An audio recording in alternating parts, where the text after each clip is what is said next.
Hi everyone, Flora here. So today I want to talk with you a little bit about how to avoid burnout during the back to school time.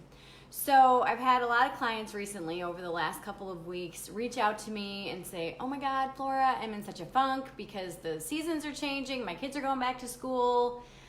I'm all out of my routine. What the hell do I do? So first things first, again, relax, it's okay. This is the season of transition. So the first thing that I would recommend that you do is get out a piece of paper and write out what your routine is during the summer. Whether you have kids or not, write out what you're doing when you are on your game, when you just feel really good. I know for myself, I walk my dog first thing in the morning and then just kind of like the last thing after dinner. And I'm outside pretty much all day during the summer. And so I also do other self-care things. I make sure that I take my supplements. I make sure that I drink water. I make sure that I get a lot of good sleep and a lot of good exercise. And so I want you to write out what you do during the summer that helps you really feel on top of your game. This is everything from self-care to the spiritual stuff that you do. Do you get out and meditate? Do you get out and walk in nature or in like nature preserves or whatever? So write out all those things that you do that make you feel really good. And then the next thing is think back to last year at this time. What were you doing that really helped you feel good?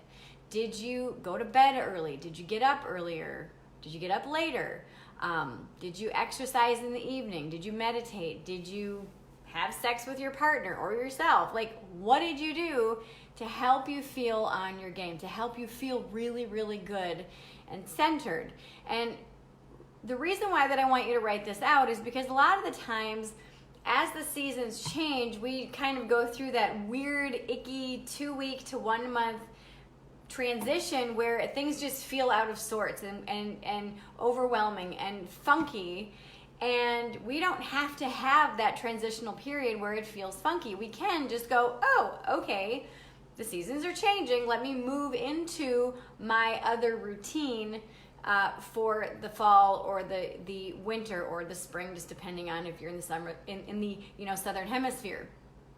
And the reason why this is helpful to us is because as humans, we love routine. We thrive on it. That's what helps us survive, because when we're doing something new, we use so much glucose in our brain because our brain is trying to figure out new patterns, trying to figure out routines, trying to figure out new habits so that we can conserve energy so that we can survive. This is part of the old school part of our brain.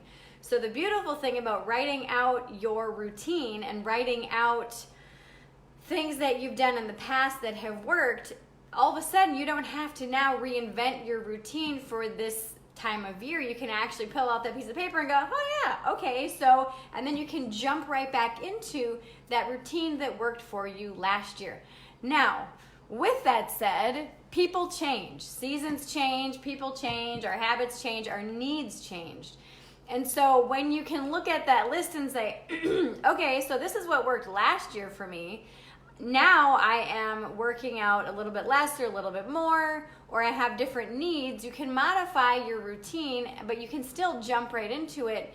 And this is one of the things that I personally do that help me with my transition during summer to winter, because here it's very, very drastic, the changes in the outside environment. And the winter sometimes can be below 30 degrees and it's freezing. So I'm not going to go outside and I'm not going to walk my dog. I'm not going to meander around my neighborhood, and I'm not going to lay on my deck in my bikini during the winter. So during the summer, however, that's what I do. I'm outside constantly. I work outside. I mean, it's an amazing feeling to just be in the sun. So when I have this routine written out, all of a sudden, as these transitions happen, I can start to go, okay, so this helps. So why does this help so much? Again, because when we are trying to find a new routine and trying to get into this new way of being, we use so much blood glucose, And it also activates that survival mechanism inside of our body, which can cause panic attacks, anxiety attacks. It can trigger depression. So all of this will help you to make that smoother transition and not get in as many fights with your partner or loved ones, because it's not going to be as abrupt for you. Now, it's not just abrupt for you, it's also abrupt for your family as well.